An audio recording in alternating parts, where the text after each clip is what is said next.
Far from humans, the chicken's ancestors lived in total freedom. About 10,000 years ago, the destiny of these birds changed. As they got closer to humans, they gradually became less wild. The process of domestication had begun. Today, descendants of these birds still roam the forest. Red jungle fowl.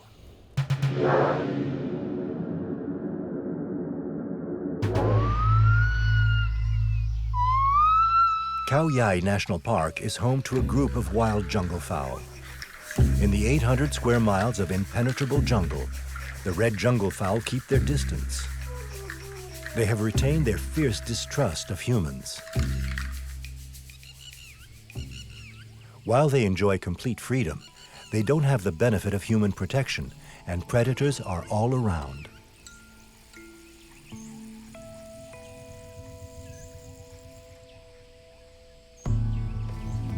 This Siamese crocodile wouldn't turn his nose up at a jungle fowl for lunch.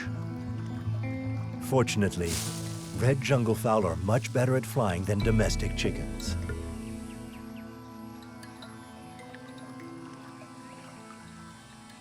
Well out of reach, 30 feet above the river, the jungle fowl waits patiently in its tree until the danger passes.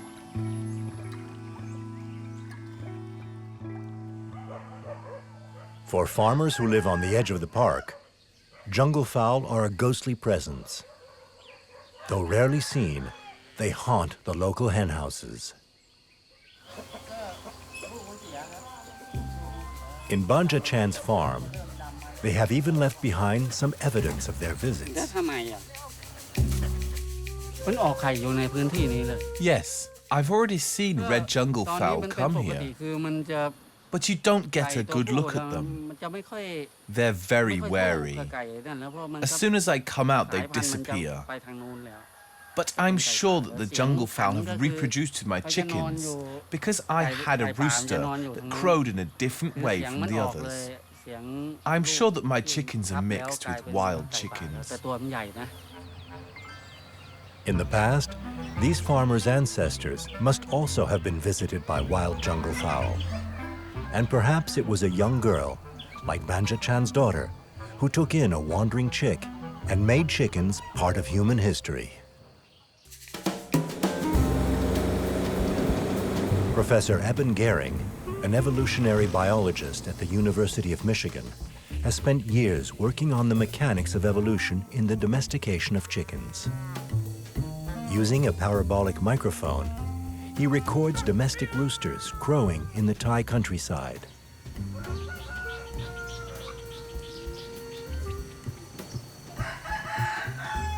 Then, he compares them to the crows of red jungle fowl. But to find the wild fowl, the biologist has an uphill battle.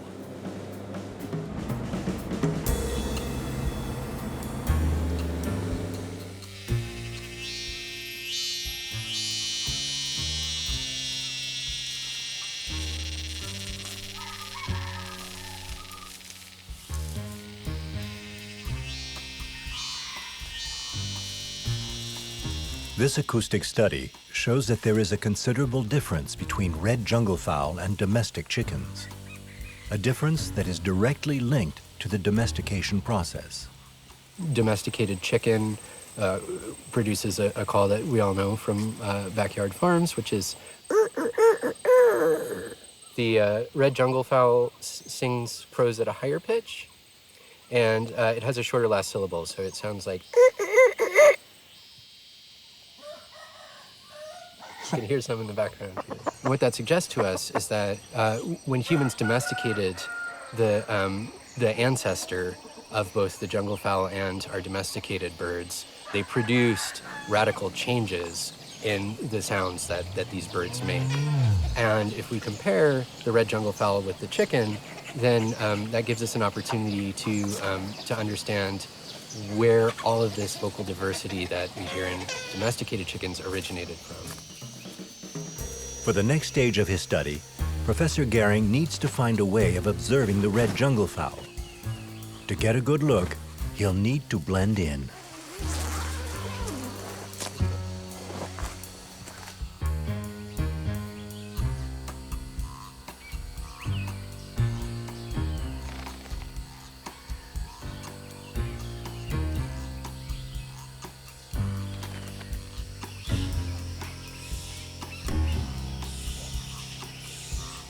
After waiting for hours, a flock of fowl finally appears.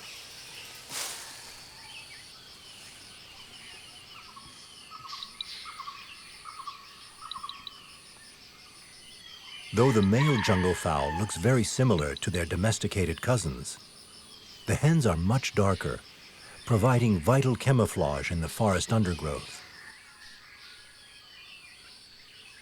But among the thousands of forest-dwelling bird species, why did humans decide to domesticate this particular bird?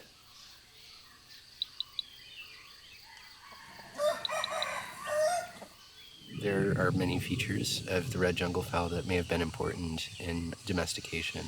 An ability to adapt to different types of environment, an ability to very easily convert excess resources into growth and reproduction. Also, males in this species are extremely aggressive.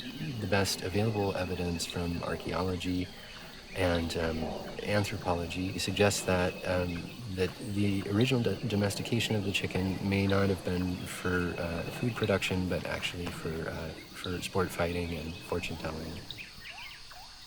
The ability to adapt, their high metabolism, but above all their fighting skills and the fortune-telling innards, these attributes would confirm the destiny of this bird. Removed from their forests, the jungle fowl would become chickens, the first birds domesticated by mankind. Leaving their original home in Asia, domesticated chickens set out to conquer the world. The first wave of migrants headed east. Polynesians took them on board their pirogues. From island to island, they made their way across the Pacific Ocean until they reached Easter Island about 1,000 years ago. Some genetic studies even claim that chickens reached America 300 years before Christopher Columbus. The second wave headed west. Taking advantage of emerging trade routes, chickens invaded the Middle East. About 3,000 years ago, they reached Egypt. Then, about 500 years later, they arrived in Europe.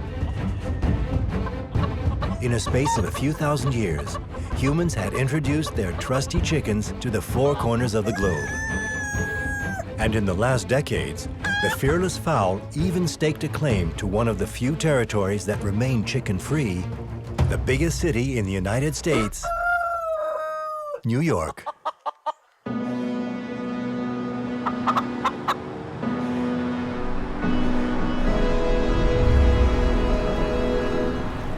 In the borough of Queens, chickens have established a new outpost in the Brooklyn Grange Farm, an acre of rooftop farm.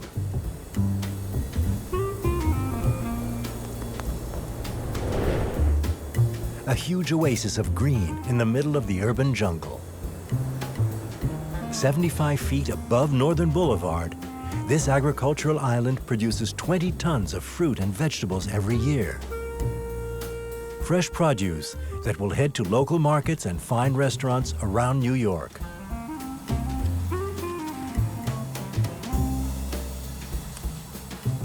The founders of the farm also introduced 12 chickens. A dozen poultry pioneers faced with the challenge of an urban lifestyle. Bradley Fleming is the manager of this unusual farm. Although he came from a traditional farm in the country, Bradley has proved that it's also possible to farm in the biggest city in the U.S. It's a farm and it's on a roof, big industrial building, and we have another site in Brooklyn that's an acre and a half about, so 2.5 acres total on rooftop space, which is not a lot of ground space in the city, so figured look up and do it on the roof. As well as supervising agricultural production and managing volunteers, Bradley is also in charge of the chickens. And with a mere 10 inches of soil on the farm, the poultry play an important role. So we have about a dozen chicks at each farm, all hens, no roosters, and we eat their eggs, which are delicious, good to have around. We sell a few at market. We do use their manure and the compost, and it's good, provides good nitrogen for the soil. It's not a huge input into the farm, but every little bit helps. In keeping with their urban setting, the Brooklyn Grange chickens are assertive individuals. Tension between the hens can run high, and feeding time brings out the worst. In all chicken coops, especially when there is no rooster, access to food is directly related to a hen's dominance. And right at the bottom of the hierarchy is Wiggy. Her poor status can be seen clearly from the state of her plumage.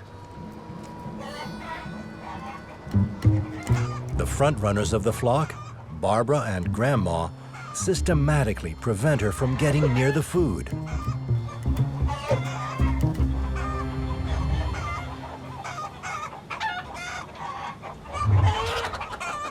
Their constant hen-picking has resulted in Wiggy losing all the feathers from her shoulders. This well-named pecking order is one of the characteristics of domestic chickens.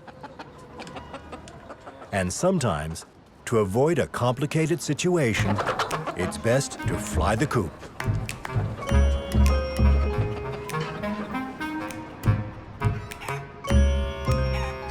For them, just hanging out in their coop, it's good days when they get to get out and run around and stretch their legs. I always love letting them do that. We had one that flew over the edge, and she made it. She didn't die, but she got away. We didn't catch her, and I heard a few stories about her. People would come and say they saw her around the neighborhood, so I'm sure somebody took her in. For the last 10 years, chickens have been staking their claim in urban farms around the world.